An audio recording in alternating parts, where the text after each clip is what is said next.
Yo, what's going on, everybody? Welcome back to a weekly gaming news show, the podcast where two seasoned video game players talk about the most trending stories in video games for the week. This is for the week of August 19th, 2018. We are your hosts with the most. My name is Trenell, and I am here as always with the homeboy Todd. What's going on, Todd? How you doing, my boy? I'm hanging in there, man. I'm doing good. I am home alone. Oh no. Two more weeks. It's just me and the baby. Oh man. The wife and daughter have left us behind as they are partying and eating in Ghana, and sounds like the life, my dude. I see pictures of palm trees and food and drinks, and I'm like, where's mine? Where is mine? Well, you make sure they bring you back a plate that everything should be okay. But yeah, as for me, I had a pretty relaxing week. The GF is starting her brand new job with the federal government on Monday, so trying to get her all set up and ready. She's super nervous, but you know, I had to give her that confidence boost, so she's ready. She's actually about to go to bed right now to get that full 9 hours of sleep. I hear that. Yeah, she's about to do big things, and it's gonna help us get to where we want to be. Nice. You know, as a couple. So look out for the wedding invite. You know what I'm saying? It's gonna happen, yo. It's gonna happen one of these days. She's the one. I hear you, man. Yeah, but yeah, try it down. I know, right? Yeah, I got to, man. That cooking is too good for me to let it loose, man. She be tearing it up in the kitchen. But anyway, other than that, I've been just chilling out. Played a couple games on Game Pass that I missed out on previously. I played a little bit of Devil May Cry 4, and I also been playing Shadow of War now that they've gotten rid of the loot boxes. So trying to get into that, but man, I almost want to pay some money to make the game a little easier, man. I've been getting whipped.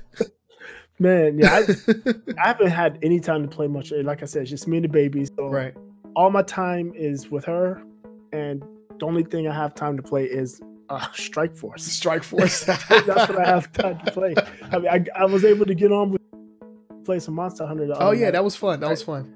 Like 10 minutes after we got off, she was crying. I heard her because she wakes up in the middle of the night. She leaves her room and comes into our room. You know, if nobody's there, she lets loose. Oh, that's funny. But yeah, let's go ahead and get into the show. As always, we like to start things off with the weekly icebreaker, but we do have an update from a previous story that we spoke on in our previous episode. So let's go ahead and jump into that first. This is going to be our updates and corrections segment. And if at any time there's anything that we neglect to mention in regard to a story or anything new that pops up for a story that we covered, we like to go over it during this this opening segment in the podcast and just get it out of the way. So this time we're revisiting the story with Fortnite Battle Royale on the Android platform.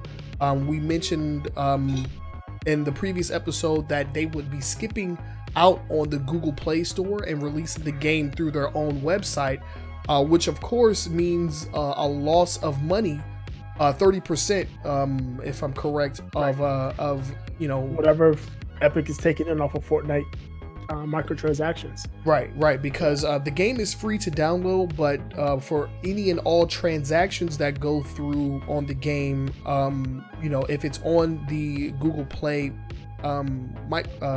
marketplace, they get a 30% share, and Epic Games said, yeah, we're not going to do that. So yeah. So what's going on with the update? What do we have here? So there's an analytical company, Sensor Tower, they just basically did a they work on app economy, and they just basically did an estimation. And that estimate is based on how Fortnite's been performing in general and how it performed the iOS store. And they also take into account how iOS performs compared to Android's the Google Play Store. Mm-hmm. They estimate that Fortnite will be missing out about $50 million. Woo! And what they quite a pretty penny. Mm-hmm, what they noted is that Apple so far has made $54 million on Fortnite microtransactions since its launch in iOS. And again, these are all estimates. There's nobody's reporting these numbers. But yeah, I mean, I mean, for Google, it's not a lot, but that's still a big chunk of change that they I mean, yeah, because essentially the only thing that Google was doing was just hosting the game on their marketplace, and you know, that's easy money. And it's a lot of money that they're missing out on that didn't really require them to do much. Right. And the question that we brung up is, like, who else is going to follow suit on this type of practice where, you know, they just skip the Google Play Store and just have customers and players download their apps directly from the website, you know, to get out of that 30%. Yeah, I think any of the other big publishers out there, when you look at EA, who's got a big what they own, was it PopCap that they brought? EA? Was it EA or is that I know Activision brought King. Yeah, so EA has PopCap, I think. Yeah, so when you look at EA and PopCap, and you look at Activision and their King Media, I think it's called King Media, right? Something like that. King. Yeah. King Games, I don't know.